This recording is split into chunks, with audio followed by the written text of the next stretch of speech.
আগে মিনি ব্লগও আমি আপনাদের সাথে শেয়ার করেছি। আরকে জুয়েলার্সে গেছিলাম, ওখান থেকে একটা আংটি নিয়েছি, কারণ আমাদের নতুন বৌদি আসছে, আমার দাদা ম্যারেজ করছে, ওই বৌদির জন্য একটা আংটি নেওয়ার ছিল। তো তার জন্য আমি আরকে জুয়েলার্সে চলে গেছিলাম, আমি আর মনু।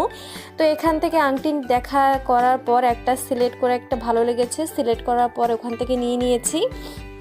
নিয়ে নেওয়ার পরে এখান থেকে দেখুন মনু বাইরে এসে আরও একটু ভালো করে দেখছে যে বাইরে হলেও কীরকম দেখায়, কারণ ভিতরে লাইটিং থাকে, তার জন্য দেখুন কত সুন্দর দেখাচ্ছে।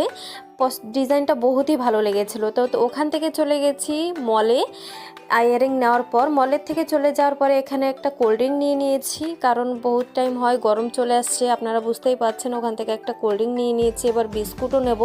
তো যেই বিস্কুট খুঁজছিলাম সেটা তো পাইনি, তারপরে এই বিস্কুট একটা নিয়ে নিলাম, বললাম চলো এবার মিষ্টি বিস্কুটই এটা টেস্ট করে দেখি কীরকম লাগে।